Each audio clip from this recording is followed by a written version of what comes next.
na pesa, lakini maisha yako ni ukiwa mtupu. Umeoa mke, amekuacha ndani, ameenda kuolewa na jirani yako. Watoto wako badala wakae na wewe, wamekukimbia, wapo huku na kule, wanakimbizana na dunia. Umebaki mkiwa. Ulitegemea watoto wako atakaa pamoja na wewe, mke wako atakaa pamoja na wewe, lakini mke wako ameibiwa, watoto wako wameibiwa. Kadhalika kuna wanawake wengi tunawaona wanatembea kwenye magari, lakini maisha yao, mioyo yao ni wakiwa. Biblia inasema nayo nchi ilikuwa ukiwa, tena utupu, na giza lilikuwa limetanda juu ya uso wa vilindi vya maji. Kama ambavyo wanadamu wengi kwenye maisha yao kumejaa giza. Unapozungumza giza, unazungumza matendo yote yasiyompendeza Mungu. Maisha ya watu yamejaa ulevi, hilo ni giza. Yamejaa dhambi, hilo ni giza. Yamejaa umaskini, hilo ni giza. Yamejaa ujinga na uovu tele. Hayo tunaita ni matendo yote ya nini?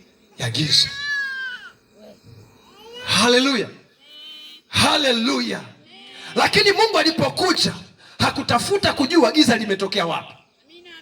Hakutafuta kujua uharibifu ulioko kwenye maisha yako. Mungu anapokuja kwenye maisha yetu hatafuti kujua ulifanya nini, ulikosea wapi. Anachotafuta kujua kwenye maisha yako ni kwamba unataka kuwa mzima. Hilo ndio swali la Mungu. Yesu alipomkuta yule kilema pale, hakuanza kusumbuka kutaka kujua historia yote, kwa nini miaka 38 amekuwa kilema vile vile, wakati birika lile lenye matao 5 lilikuwepo mbele yake. Hakutaka kujua. Yule jamaa akaanza kumwambia, Bwana, mara zote maji yanapotibuliwa, ninapotaka kuingia, huwa anakuja mtu mbele yangu anaingia birikani. Ndio maana mimi maisha yangu kwa miaka 38 niko vile vile, sina hatua yoyote. Watu wananibeba kila siku na kunileta hapa na wanaondoka, wananiacha peke yangu. Bwana akamwangalia tena, akamwambia, unataka kuwa mzima? That's the question.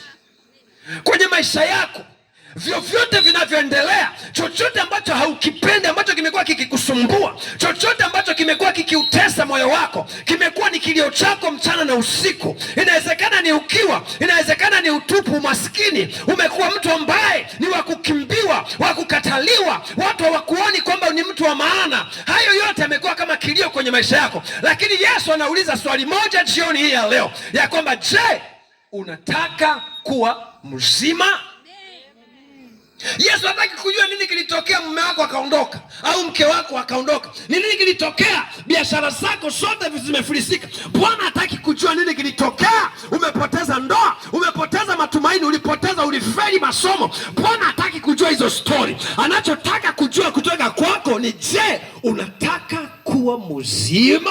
Uje jirani yako, unataka kuwa mzima? Hilo ndio Yesu amenituma nije nikuulizeni. Unataka familia yako iwe mzima? Unataka biashara yako itoke kwenye makaburi? Unataka mali zako zikurudie? Unataka afya yako ikurudie? Unataka ujana wako ukurudie tena? Haleluya. Inawezekana umepoteza. Sema, mchungaji, mimi nilisoma, nimefanya